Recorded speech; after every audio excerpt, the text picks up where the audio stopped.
할렐루야. 3월 6일 토요일 아침입니다. 오늘 사순절 묵상 18번째 시간 악인의 삶이라고 하는 제목을 함께 말씀 나눌 텐데요. 먼저 성경 말씀 먼저 봅니다. 욥기서 18장 5절에서 19절까지 말씀입니다.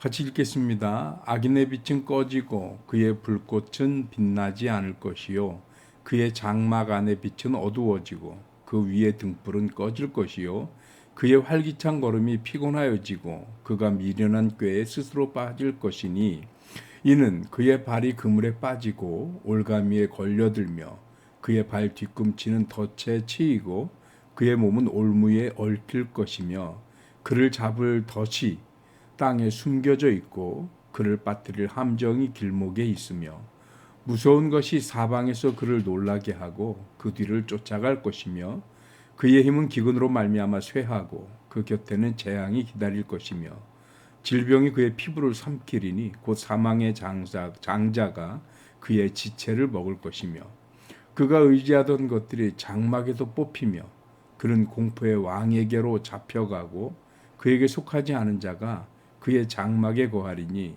유황이 그의 처소에 뿌려질 것이며 밑으로 그의 뿌리가 마르고 위로는 그의 가지가 시들 것이며 그를 기념함이 땅에서 사라지고 거리에서는 그의 이름이 전해지지 않을 것이며 그는 광명으로부터 흑암으로 쫓겨 들어가며 세상에서 쫓겨날 것이며 그는 그의 백성 가운데 후손도 없고 후예도 없을 것이며 그가 거하던 곳에는 남은 자가 한 사람도 없을 것이라. 아멘. 네, 우리 함께 사순절 묵상 18번째 악인의 삶에 대한 오늘의 본문 욥기서 18장 5절부터 19절까지 말씀을 읽었습니다. 여러분들도 함께 묵상집을 펼치시고 함께 읽으시면서 그러면서 나누면 더 좋을 것 같습니다. 묵상집 페이지로 46페이지 18번 악인의 삶 함께 하겠습니다. 욥기서 18장은 수아 사람 빌닷의 두 번째 연설입니다. 이 장에서 빌닷은 악인의 삶, 정확하게는 악인의 처소에 대해서 이야기합니다. 그러면서 이 빌닷이 악인의 삶의 특징을 이제 말하는데 그 말하기에 앞서서 욥이 자신들을 짐승처럼 여기고 부정하게 보았다고 화를 냅니다. 오늘 우리가 5절부터 읽었지만 앞에 3절에 그런 내용이 나와요. 그래서 이렇게 말한 이유는 욥이 짐승에게 물어보라고 한 것에 대한 일종의 말장난이라기보다 언어적 유희 뭐 이렇게 표현하는 것이 맞을 것 같겠죠. 그래서인지 몰라도 상당히 감정적인 어투로 이제 빌닷이 악인의 삶에 대해서 이야기를 하게 됩니다. 그는 먼저 악인의 삶의 특징에 대해서 몇 가지를 나열하는데 굉장히 많이 여러 가지를 말했어요. 그 중에 첫 번째가 다양한 덫에 붙잡히는 것이라 하면서 8절부터 10절에서 그물, 올가미, 덫, 올무, 함정 뭐 이렇게 다양한 덫에 해당되는 동의어들을 사용합니다. 그러면서 악인의 삶에는 늘 그런 것들이 기다리고 있을 것이고 그들의 발목을 붙잡는다. 이게 악인의 삶에 대한 첫 번째 특징. 또 두 번째 특징이 뭐냐? 악인의 삶에는 사방에 공포가 기다리고 있다. 첫째는 뭐가 있다고요? 덫이 있어서 악인을 붙잡을 것이라고 하고 두 번째는 공포가 기다리고 있다는 겁니다. 아마 이것은 지옥의 공포 또는 죽음의 공포를 이르는 말로 악인이 죽음의 세력에 의해서 영원히 고통을 당하게 되는 것을 암시하는 것입니다. 또 빌닷은 세 번째 악인의 특징으로 악인은 피부가 썩는 병에 걸리기도 한다고 합니다.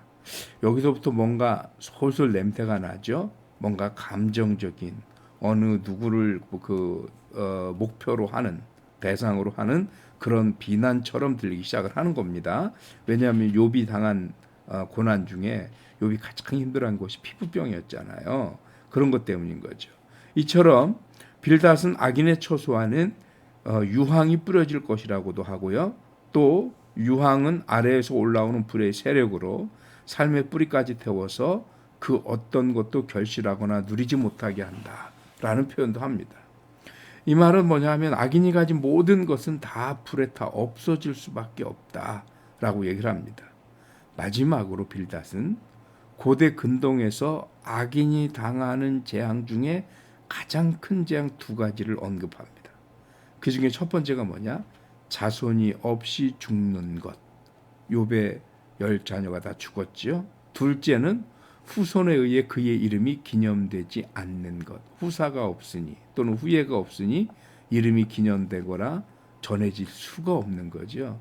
이 두 가지는 누군가로부터 영원의 기회를 빼앗기는 그것으로 저주받은 삶이다라고 말할 수 있는 그런 삶이라는 거죠. 근데 어떠세요? 이렇게 딱 읽으면 읽을수록 이거는 정말 빌닷이 욥을 아주 겨냥한 게 아닌가 이런 생각이 들잖아요. 그래서 오늘 묵상집에서도 그렇게 얘기합니다. 우리는 빌닷의 연설이 어떤 한 사람을 표적으로 하고 있음을 눈치챌 수 있습니다. 이러한 빌닷의 의도된 연설은 상처에 소금을 뿌리는 것 같은 매우 잔인한 행위입니다. 전통적인 관점에서 볼 때 빌닷의 연설이 오류라고 할 수는 없습니다. 전통적인 혹은 상식적이거나 일반적인 관점으로 볼 때 악인들이 이런저런 고난을 당하고 또 덫에 빠지고 병에 걸리고 자식이 없이 죽고 이런 것이 당연하죠. 이른바 권선징악인 거죠. 그런데 우리가 중요한 거를 하나 놓치고 있다는 거예요. 오늘 빌닷이 지금 이 악인을 철저하게 벌하는 것조차도 하나님의 계획의 일부라는 것을 간과하고 있습니다. 중요한 것은 우리는 하나님이 아니라는 거예요. 악인에 대한 심판, 악인에 대한 정죄, 악인에 대한 판단, 판결, 이 모든 것이 오직 하나님만이 하시는 것일지 우리가 할 수 있는 건 아니에요. 인간인 우리들은 주변 사람, 악인과 원수를 포함한 그 주변 사람들이에요. 그들이 고난 중에 있을 때 불쌍히 여기고 함께하는 것이 우리들의 기본적 존재 이유지. 그렇기 위해서 우리는 하나님으로부터 창조받은 것이지 판단과 판결하라고 우리가 하나님께로부터 지음받은 것은 아닙니다. 그건 우리의 권한이 아닙니다. 판단과 판결은 오직 하나님의 몫입니다. 우리가 할 수 있는 것은 오직 한 가지예요. 불쌍히 여기고 함께하고 기도하는 것입니다. 설령 아주 객관적인 관점으로 악한 사람이라고 할 때에도 그 악한 사람을 정죄하고 판단하고 심판하는 것은 하나님의 몫입니다. 오직 하나님만이 하는 것이지 사람이 만일 누군가를 판단하고 심판한다면 그것은 하나님의 권세를 월권하는 것입니다. 하나님의 권위를 침범하는 것이기도 합니다. 절대로 그래서는 안 된다는 거죠. 더군다나 욥이 당하는 고난은 일반적 또는 객관적 개념의 악의 결과는 아닌 거거든요. 그런데 지금 빌닷은 아까 시작할 때 얘기한 것처럼 자기들을 향해서 짐승 취급했다는 이 욥의 표현, 이 언어적인 유희 이것 때문에 다분히 감정적으로, 다분히 욥을 감정적으로 대적하는 입장에서 욥의 행위에 대해서 욥을 악한 자로 규정하면서 욥이 당하는 모든 고난이 그 악의 결과이기 때문에 너의 삶, 즉 악한 욥의 삶에는 하나님의 심판과 저주가 임할 수밖에 없다라고 얘기를 하는 거거든요. 그런데 이것조차도 빌닷이 판단하면 안 되는 겁니다. 성도의 삶은 그렇습니다. 설령 우리 주변에 악한 사람들이 눈에 띌 수 있고요.